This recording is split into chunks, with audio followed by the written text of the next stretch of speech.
বিসমিল্লাহির রহমানির রহিম নাহমাদুহু ওয়া নুসাল্লি আলা রাসূলিল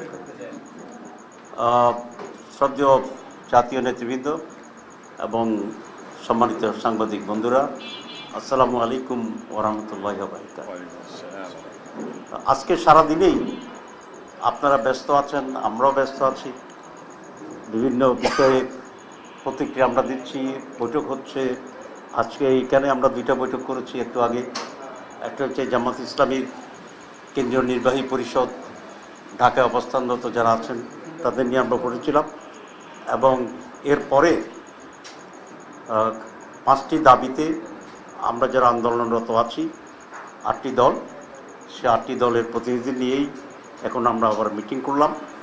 এবং দিনের বেলায়ও বিভিন্নভাবে আমাদের নেতৃবৃন্দ প্রতিক্রিয়া দেখিয়েছে। আমরা আশা করেছিলাম আজকে প্রধান উপদেষ্টার ভাষণের মাধ্যমে এখনকার যে নির্বাচনের এবং বিভিন্ন দাবি দাবা নিয়ে যে কিছুটা বন্ধ্যাত্ব তৈরি হয়ে আছে, জট লেগে আছে, সেটার একটা সুষ্ঠু সমাধান হবে এবং পুরো জাতি একটা স্বস্তি পাবে বলে আমরা আশা করছিলাম। কিন্তু আমার মনে হয় আজকে পুরো ভাষণটি বিশ্লেষণ করলে জাতির স্বস্তি এবং মুক্তির যে প্রত্যাশা করেছিল সেটা পূরণ হয়েছে এটা বলা যায় না। ভাষণে কতিপয় বিষয় আছে যেটি আমরা বিবেচনায় নিতে পারি, আবার কতিপয় বিষয় আছে যেটির কারণে কিছু যে ভালো দিক আছে সেটাও বাস্তবায়নের ক্ষেত্রে প্রশ্নবিদ্ধ হয়ে গিয়েছে। সুতরাং এক কথায় যদি আমরা এটাকে একটি পূর্ণাঙ্গ প্যাকেজ ধরি, তাই সেই প্যাকেজটি খুব ফলপ্রসূ কোনো সুখকর ভবিষ্যৎ দেবে বা স্বস্তি আনবে এটা আমরা মনে করছি না। আপনারা জানেন যে দীর্ঘ সময় ধরে প্রধান উপদেষ্টার প্রতিষ্ঠিত যে রিফর্মস, সংস্কার করবেন, উনি বিচারকে বিচ্ছুরণ করবেন, সুষ্ঠু নির্বাচন দেবেন, 3টি ওয়াদার মাঝে একটি ছিল সংস্কার করা, এবং সে নিয়ে বহুদিন বহু মানুষ বহু দল নানাভাবে সময় দিয়েছে, পরিশ্রম করেছে, আপনার এগুলো জানেন। এবং আপনার এটা সাক্ষী, আপনারা সবসময় মিটিংগুলোতে ছিলেন। সব মিলে ঐক্যমত্য কমিশন একটি প্রস্তাবনা পেশ করেছিল এবং সংস্কারের একটা প্যাকেজ তারা দিয়েছিল, এবং সেখানে বিএনপি সহ আমরা প্রায় সকল দলই সিগনেচার করেছিলাম।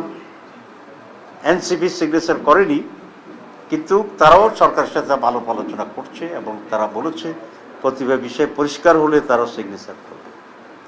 কিন্তু আমরা হঠাৎ দেখলাম বিএনপির পক্ষ থেকে সংস্কার ইস্যুতে নানামুখী কথা বলা শুরু করেছে, অথচ তারা পুরো প্রক্রিয়াতেই খুবই সক্রিয় ছিলেন। আমরা অত্যন্ত আশাবাদী ছিলাম যে আমরা একটা সুষ্ঠু সংস্কার পাবো এবং তার ভিত্তিতে একটি সুষ্ঠু নির্বাচন হবে। এবং তারা এক একজন এক এক ধরনের কথা বললেন। কেউ বললেন সংস্কার কমিশন প্রতারণা করেছে, তারা কেউ বললেন যে আমরা জুলাই সনদ চাই, তবে এর যে গণভোট এটা আমরা একসাথে চাই। আবার কেউ কেউ তাদের নেতারা বললেন গণভোট সংস্কার করার প্রয়োজনই নেই। আবার কেউ কেউ বললেন যে বিএনপির 31 দফাই সবচেয়ে বড় দফা। আবার কেউ বললেন যে সংস্কারের বাপ হচ্ছে বিএনপি।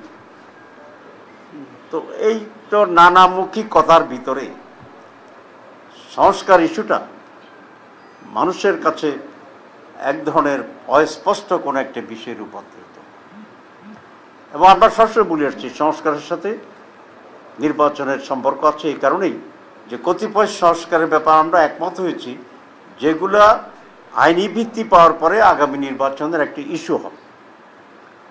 যেমন আমরা পিআর সিস্টেমে নির্বাচন চেয়েছিলাম।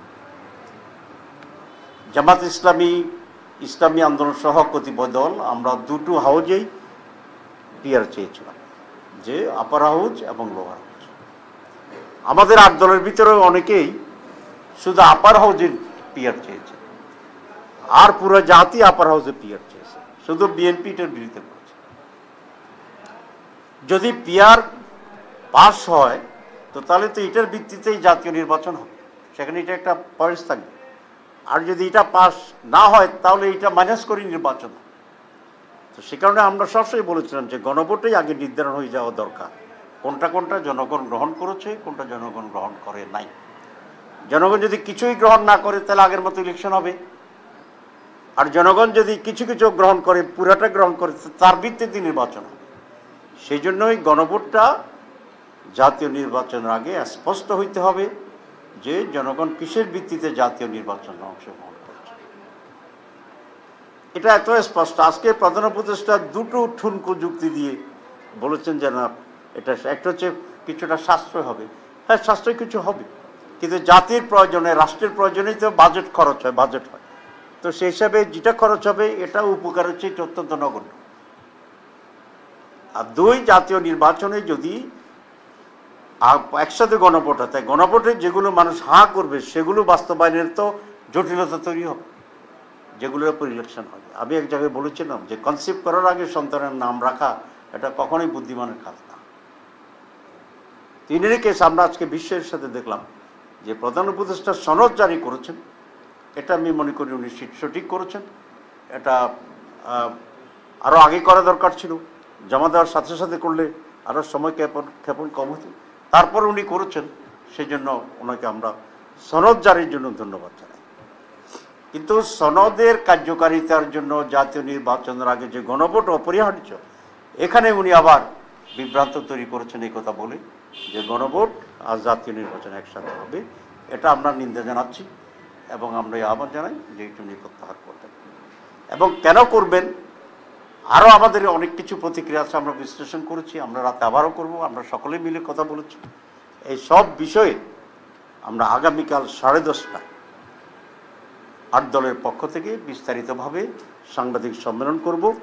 10:30টায় 10:30টা কেন করলাম, আগামীকাল জুমার দিন, তো সেই কারণে আমরা 10:30টায় করেছি। আপনারা মেহরবানি করে সকলেই যথাসময়ে আসবেন। এটা আমাদের আল ফালাহ অফিস যেটা আছে সেখানেই হবে ইনশাল্লাহ, এবং 8 দলীয় নেতৃবৃন্দ উপস্থিত থাকবেন, সেখানেই আরও বিস্তারিত বলবো। আজকে একটুখানি বললাম যাতে আরও কি বলবো এই আকর্ষণটা আপনাদের বাড়ে, বাকিতে থাকলাম। অ্যাডভার্টাইজমেন্ট যেরকম আছে।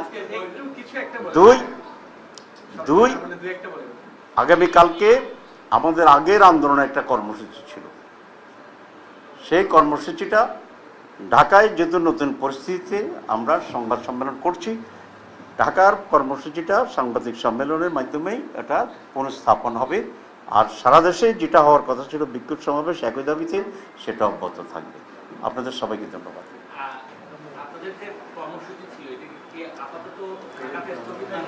না, আমরা সারা দেশে কর্মসূচি অব্যাহত থাকবে।